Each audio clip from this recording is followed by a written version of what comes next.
I just can't let you go. Lord knows that I've tried to. 내가 돗자리를 선물 받고 싶은 대목. 내가 그 박근혜가 당선되고 13년 8월 14일이니까 취임하고 6개월쯤 지나서예요. 그런데 뭐냐면은 그 김기춘이가 비서실장 됐을 때 그때 깜짝 놀랐어요. 김기춘이는 이거 마지막에 쓸만한 카드인데 이걸 어떻게 벌써 내지? 근데 그러면서 무슨 얘기를 했냐면은 김기춘, 남재준은 민중탄압에 대비해야 한다. 민중탄압을 할 거다. 그리고 또 박근혜가 임기도 못 채울 것이다. 뭐 그런 얘기도 뭐 비슷하게 했고, 민중탄압에 대비해야 한다는데 뭐가 났습니까? 통진당 해산이 나왔죠. 이석기 내로남불 사건. 나는 통합진보당 근처에서 간첩 사건이나 뭐 그런 사건 하나쯤 터질 줄 알았는데 아예 국회의원을 잡아들이고 당을 해산시켜버리는 강공이 나왔습니다. 그래서 이제 하여튼 그러니까 이런 상황이 벌어졌는데, 자, 이제 박정희가 말하는 시기를 보시면은 새마을운동 잘했다라고 하지만 새마을운동이 잘했으면 농촌에서 인구가 안 줄어들었어야지. 인구가 이제 빠져나가죠. 당시에 민심이 많이 떠나고 유신 말기에 그 경제 상황이 특히 농촌 상황이 안 좋았습니다. 통일벼 높은 그 피해 같은 게 이제 심하고. 그래서 이제 이게 제가 대학교 1학년 때 총선인데 78년 12월 달에 총선을 했어요. 그 유신 이제 그런데 이 총선이 역대 총선 중에서 제일 조용한 총선이에요. 부정도 별로 없었고 신경을 별로 안 썼어요. 중앙정보보고 정권에서. 왜? 국회의원은 어차피 나눠 먹기고 그 다음에 유정회 3분의 1을 갖고 있기 때문에 야권이 몇 석 더 얻어봐야 뭐 상관없어. 국회는 어차피 우리가 지배하게 돼 있어 하니까 돈도 많이 안 쓰고 부정도 많이 안 하고 그러는 거예요. 선거를 앞두고 지역구 판세를 보니까 공화당 60구에 신민당 52석 73석에서 그리고 뭐 우열을 알 수 없는 게 이제 몇 개 정도만 있고 하니까 공화당이 낙승을 할 거라고 예상을 했잖아요. 다들 예상을 했는데 막상 투표를 해서 보니까 뜻밖의 결과가 나온 게 의석은 공화당이 많이 얻었지만 득표율에서 신민당이 앞선 거예요. 1.1% 다 깠더니 이제 조금 줄어들어서 1.1% 앞섰는데 아무도 예상하지 못했던 거죠. 이 선거는 공화당이 당연히 이길 것이다. 박정희 그 집권 여당이 이길 것이다라고 생각했는데 뜻밖의 야당이 했더니 야당이 기가 살아서 당수를 김영삼을 뽑았어요. 이것도 얘기하자면 긴데 김영삼을 뽑고 뭔가 좀 선명 야당다운 야당을 해보겠다. 그 이전에는 중도 통합론이라고 이철승이가 야당 같지 않은 야당을 하고 있었는데 김영삼이 좀 선명 야당을 해보겠다 해서 김영삼을 밀어줬습니다. 이거 밀어줄 때 김대중이 또 어떻게 좀 역할을 해서 김대중의 도움을 받아서 김영삼이가 당선이 됐어요. 김영삼이 당선된 게 5월 31일인데 이때 김영삼이 당선되고 난 다음에 와이치 사건이 터지는 겁니다. 이철승이가 계속 당수하고 있었으면 이 여성 노동자들이 신민당사에 안 갔을 거예요. 아니면 이철승이가 안 받아주고 경찰 불렀을 테니까. 그런데 우연히 나가려면 어디로 가란 말입니까? 호소하면서 들어왔어. 배고파 못 살겠다 먹을 것을 달라 했더니 짜장면도 시켜주고. 그리고 김영삼이가 와갖고 야당 당사에는 절대 못 들어옵니다. 그리고 여러분들 여기 있을 만큼 있고 그 다음에 기자 불러줄 테니까 기자들한테 다 억울한 사정 얘기하셔. 이렇게 했는데 경찰이 들어왔죠. 그래서 김영삼이 끌고 가고 이렇게 다 맨발로 잡혀갔어요. 그날 김경숙 여공이 떨어져서 죽었고 김경숙이라는 여공은 그때 나보다 한 살 많아요. 22살이었어. 그런데 23살. 노조 조직부장이래요. YH 노조가 꽤 큰 노조인데 23살짜리가 무슨 조직부장이 했는데 9년차인가 8년차 노동자예요. 조직부장 할만하죠. 무슨 얘기입니까? 14살 때부터 국민학교 나오고 난 다음부터 여성 노동자로 일했던 거예요. 그 여성 노동자가 죽었습니다. 신을 신지 못하고 이렇게 끌려갔어요. 맨발로 나왔어요. 그래서 이 신발에 대한 기억이 강하게 남는데 이번에 또 신발 한 짝 봤죠. 최순실에. 근데 이 신발 다 팔아도 이거 한 짝 못 살 거예요. 프라다 명품 신발이었고. 결국 김영삼은 제명이 됐고 김영삼이 정치적 기반이었던 그 부산에서 제일 먼저 터졌죠. 부산에서 터졌는데 김영삼이 때문에 먼저 터졌지만 꼭 김영삼의 대을 잘라서 터진 것만은 아니에요. 촉매 역할을 해서 여기가 반응이 제일 먼저 나타났지만 이게 뭐냐면은 정권에서 야이씨 김영삼이 자르니까 그 김영삼 동네에서 터졌잖아. 그러니까 저 신민당 저 사건만 수습하면 막을 수 있어야 했는데 김재규가 중앙정보부장이 내가 보니까 상황이 그게 아니더라 이거예요. 이거는 상황이 그게 아닙니다. 그래서 이 최후의 만찬제의가 뭐냐면은 김재규하고 이제 김재규가 총을 쏘게 되는데 여기 있어. 자, 이 차지체는 뭐야? 신민당이 됐거나 탱크로 밀어버립시다. 뭐 우리도 100만 200만 죽이면 조용해진다. 까딱없다. 탱크로 밀어버리자. 한 다음에 하는 놈이 이런 얘기를 하니까. 자, 김재규가 볼 땐 이거는 단순히 신민당 문제가 아니에요. 유신체제에 대한 총체적인 불만이 커진 거예요. 그러니까 박정희한테 뭐라고 얘기했냐면 각하가 물러나든지, 그러니까 저 유신헌법을 폐지하든지, 다시 민주적인 걸로 가든지, 아니면은 내가 임기가 이제 78년도에 또 당선이 됐으니까,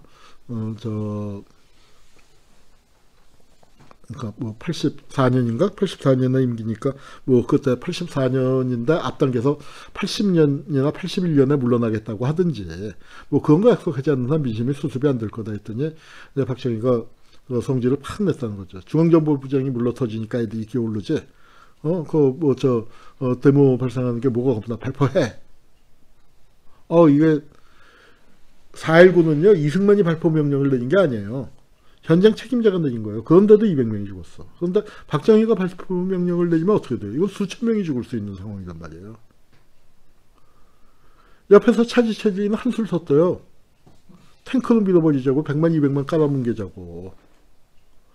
수천 명의 유혈 참사를 막을 수 있는 길은 무엇인가? 대한민국에서 정보를 가장 많이 가진 중앙정보부장이 고민한 거예요. 그 결론은 박정희를 쏘는 수밖에 없다. 김재규와 박정희는 친형제 같은 사이였어요. 박정희가 육사 동기지만 나이가 7살인가 8살 위였기 때문에 김재규도 굉장히 이뻐하고 키워주고 얼마나 믿었으면은 보안사령관과 중앙정보부장을 두 개를 다 지난 사람은 김재규밖에 없어요. 그만큼 김재규를 믿었었는데 나는 김재규가 박정희의 마지막 충신이라고 생각해요. 그 충성을 한 게 뭐냐면 김형욱 잡아 죽이고, 김형욱은 김재규가 죽인 겁니다. 잡아 죽이고 그러고 난 다음에 박정희를 보낸 거예요. 박정희를. 그런데 이 박정희 몰락하는 과정이 너무 똑같아. 역사가 두 번 되풀이되는 게 맞는 것 같아요. 이게 지난번 총선이에요. 우리 지금 이제 새누리당이 이렇게 120석을 차지하고 국회에서 깽판을 놓고 있어서 그러지만 사실 2016년 선거 때는 어땠습니까? 그 선거 직전에요. 박근혜의 영구 집권 얘기가 나오고 있었어요. 수구 진영이 영구 집권하고 박근혜가 뭐 물러나서 상황도 하고 또 헌법을 개헌한다. 그리고 이 국회에서 그때 현실적인 목표가 박근혜가 대승을 거둘 건데 개헌 저지선은 막아야 하지 않겠냐. 그러고 있었습니다. 그런데 뜻밖의 개표를 해보니까 아무도 예상 못하게 새누리당이 참패한 거예요. 1978년 10대 총선에서 공화당이 진 것처럼. 이건 20대 총선인데. 그러니까 40년 정도 지난 뒤에 비슷한 일이 벌어진 겁니다. 이 총선이 벌어졌을 때 박근혜는 대응을 못했어요. 총선 참사 한 달 만에 청와대 비서실장 하나 바꿨어요. 수석 몇 명 바꾸고. 그러고 우병우 갖고 버텨보려고 하다가 폭삭 망한 거예요. 이때 민심이 이제 이거 바뀌었구나. 박정희는요 나름 기민하게 움직였어요. 11개 부처 장관을 경질하고 뭐 요새는 장관 바꾸는 게 쉽지 않죠. 청문회 하니까. 그리고 이제 또 하나 경제적인 이 총선에 그런데 판단을 잘못한 게 총선의 물가 상승 뭐 이런 것 때문에 민심이 돌았다 해서 경제를 총괄하던 비서실장이 이제 책임을 지고 물러나겠다고 하니까 물러나셔 했는데 김정념이가 비서실장을 하고 있을 땐 차지처리가 쉽게 기어오르질 못했어요. 왜냐하면 김정념은 박정희도 어려워하던 하고 존중하던 사람이니까.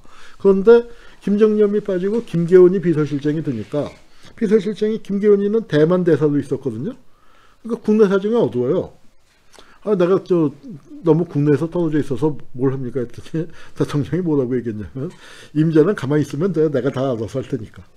사실은 비서실장이 알아서 하고 대통령이 가만히 있다가 중요한 문제만 결정해야죠. 머리를 좀 판단력 잘 할 수 있게 좀 그런 대기 상태도 있다가 그래야 하는 상황인데 임자는 가만히 있어 해놓고 그렇게 이제 박정희가 자기 술 친구 말동무를 데리고 온 거예요. 맨날 뭐 같이 술 먹고 바둑 두고 뭐 얘기하고 이제 하는 그런 박정희 바둑은 안 뒀나? 하여튼 이제 그런 친구였고 김정념이 나가버리니까 이제 이 차지처지가 기어오르는 겁니다. 그러면서 권력 구조가 깨지는 거죠. 권력이 다시금 평정심을 잃는 상태가 됐고 거기서 이제 이 비극이 일어나서 박정희가 죽게 되는 겁니다. 박근혜는 대처 못하다가 이제 완으로 무너진 거고 참으로 불행한 인간 박정희라고 했는데 참 비극적이죠. 박정희 이게 문세광이 쏜 건 아니에요. 문세광이 쏜 이 한 발이 연단을 맞추고 천장을 맞추고 그 다음에 이제 그 뛰어내 첫 발은 권총을 뽑다가 오발이 나서 자기 허벅지를 쐈어요. 허벅지를 쩔뚝쩔뚝하면서 달려나오면서 쐈고 맨 마지막에는 누가 발을 거는 바람에 미끄러져서 전혀 엉뚱하게 천장으로 날아갔고 문세광 총에서 나온 총알은 다 궤도가 있어요. 저건 정확하게 밝혀지지 않았는데 일부러 밝히지 않은 거죠. 왜냐하면 경호원이 쏜 총이니까. 경호 실패가 벌어져서 대통령 암살 사건이 벌어졌는데 거기다가 경호원이 쏜 총에 대통령 부인이 맞아서 죽었다. 이건 말이 안 되잖아요. 아마도 문세광이가 통로를 향해서 다다다다 뛰어나가니까 극장 뒤쪽에 있던 경호원이 문세광을 향해서 쐈는데 그게 어떻게 하필이면 유경수한테 맞은 거예요. 그렇게밖에 설명이 안 돼요. 그런데 이제 그걸 문세광이가 쏜 걸로 몰아서 죽였죠. 누가? 이게 김기춘이가 한 거예요. 그러니까 김기춘과 박근혜와의 관계는 굉장히 오랜 관계인 거고 유경수의 빈자리가 컸고 그게 권력 구도가 이제 커졌는데 참 한국전쟁 끝난 다음에 말이에요. 부부가 따로따로 총 맞아 죽은 집은 저 집밖에 없어요. 그러니까 저게 참 그러니까 인간으로 치면은 참 불행하죠. 박정희 자신의 권력욕 때문에 우리 국가 차원에서 엄청난 비극을 겪었을 뿐만 아니라 개인으로 봐도 저게 뭡니까? 부부가 어떻게 따로 총 맞아 죽어? 그러니까 난 지만이가 나보다 한 살 위에요. 근데 뭐 박근혜는 감옥 갔고 지만이는 이제 지금은 이제 이제 다행히 벗어났지만 마약으로 정말 십몇 년을 끌려다녔잖아요. 근데 나는